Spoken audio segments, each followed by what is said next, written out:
Hey, it's Tom and Mike from Take Time to Travel. We spent 3 months exploring all over Cartagena and trying lots of its spectacular rooftop patios, as well as some exciting bars. Today, we're going to take you on a Cartagena rooftop bar and patio tour to show you some of the best options in the city, where you'll find some great ideas on where to grab a bite to eat and something to drink in Cartagena, Colombia. We'll start by walking through the main city gate into the Centro neighborhood to go to this bright yellow building for dinner at Mirador Gastrobar. Let's head inside the restaurant and make our way up the many flights of stairs, past the green-covered walls to their rooftop terrace.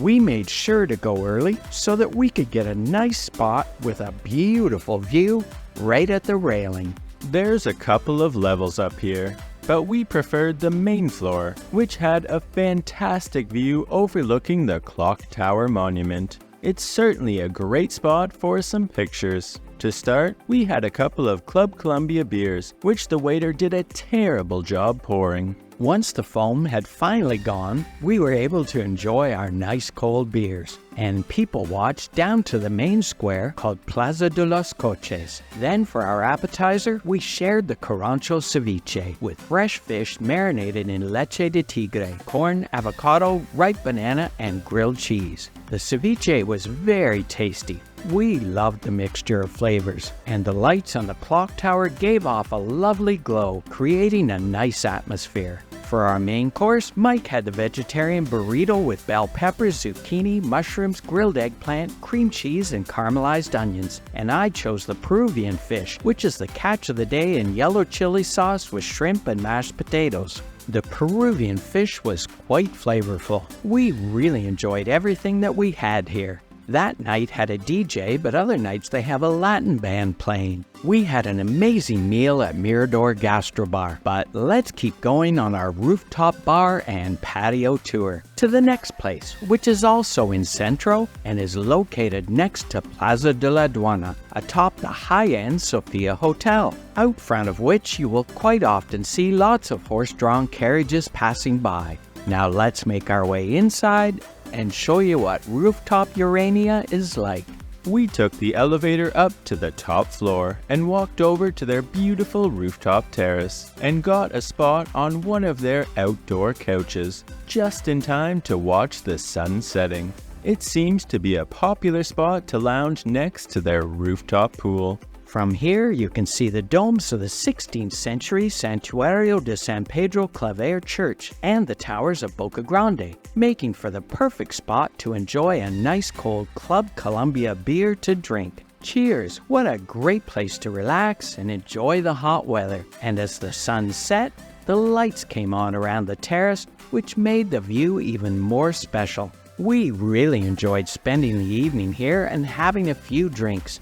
The atmosphere was amazing, but let's continue on our tour. There's lots more to eat and drink.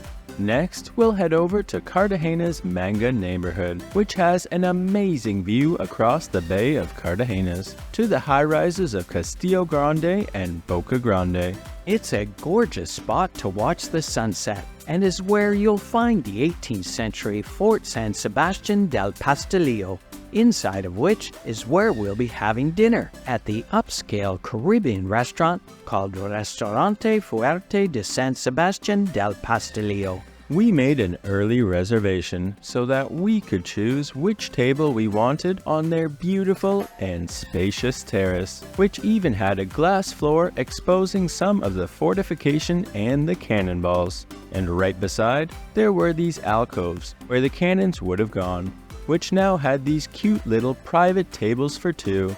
There were also some of the original guardhouses. After exploring, we checked out the menu and enjoyed the spectacular view of the sun beginning to set across the bay. Then we started our meal with a couple of Club Colombia beers to drink, as usual. It was a great way to cool down on that hot evening, as we took in the scenery of the yacht club and the sunset. And if you're wondering what all these people are doing, it's a wedding party on the lower terrace. Then they served us a complimentary bread basket, which was followed by our main courses. I chose the Corvina fillet with a grilled green leek sauce, basil, and lemon juice, served with crispy rice, sweet corn, tomatoes, and sprouts. We shared the fresh vegetables bowl, mixed in lemon dressing with roasted vegetables, eggplant escabeche, avocado, tomatoes, pickled onions, roasted pepper, and mozzarella cheese. And Tom got the chicken roulette for his entree, which is a grilled chicken breast roll with eggplant caviar, sweet bell pepper pesto, and roasted ripe plantain.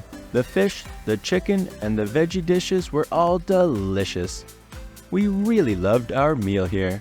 It was the perfect setting for a lovely dinner. After that, we'll head over to the San Diego neighborhood in the walled city for a meal at the Sofitel Legend Hotel, which was formerly a 17th century convent that's been converted into a luxury accommodation with a few spectacular restaurants and bars, like this gorgeous patio called Jardín Santa Clara. The hidden and secluded terrace is surrounded by lush tropical vegetation, making for a very picturesque setting, and when we went, we had it all to ourselves. After looking through their menu, we ordered a couple of Aguila beers to begin our dinner, and a little bit later, a few monks came out to light the candles around the terrace in a unique lighting ceremony, and then the rest of the lights throughout the garden came on, creating a very stunning atmosphere. What a beautiful spot for our meal, which began with a complimentary dish of fried plantain chips that came with a couple of dipping sauces.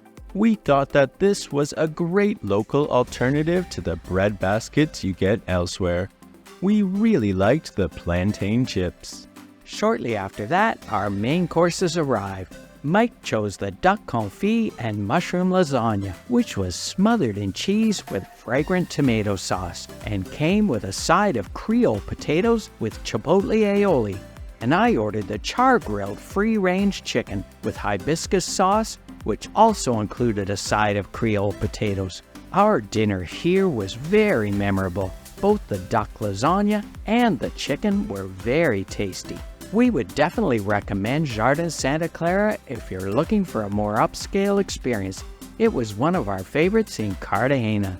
The next patio we'll show you is also in the Sofitel Legend Santa Clara Hotel and has an impressive view of the pool and the colonial architecture. Let's head up the stairs and check it out. This spacious rooftop terrace is called Botika Santa Clara Bar. It has lots of comfortable lounge seating and attractive conversation areas, as well as a scenic perspective of the Caribbean Sea on one side, and on the other, where we chose to sit, had a picturesque view overlooking the courtyard, which was gorgeous. This has to be the nicest pool in Cartagena. Here, Mike decided to get something kind of different to drink. He ordered a Club Colombia michelada, which comes with lemon juice and a rim covered in salt and spicy peppers, and I just stuck with a regular Club Colombia to drink as usual. This was Mike's first time trying a michelada, and he was surprised by the mix of flavors around the rim, but he thought it was okay. He was glad he tried it, but he switched back to a regular Club Colombia beer after that though, once the sun started to set. And a little later, the DJ was replaced by this amazing saxophonist who played some upbeat versions of popular songs, which was fantastic. Then it didn't take long for the patio to fill up and the string lights to come on, creating an incredible setting. We loved Botika Santa Clara Bar. It's the perfect place to grab a drink and relax on a hot night in Cartagena. Next, we'll head over to the vibrant neighborhood of Getsemani to this lively party street called Calle 28. It's lined with many restaurants and bars, with patios sprawling out into the narrow alleyway.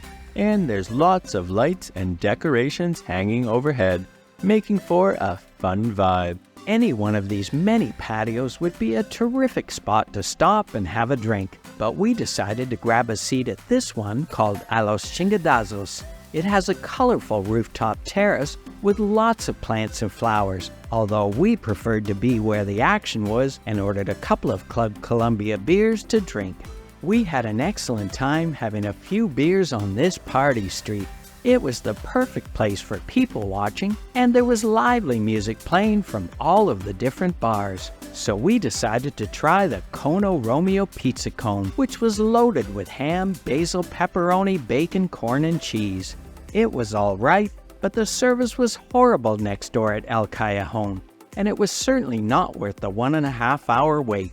The service was good for the beers though at Alos Chugadas, which kept us happy. We really enjoyed the fun atmosphere on Calle 28 and would definitely recommend a visit here.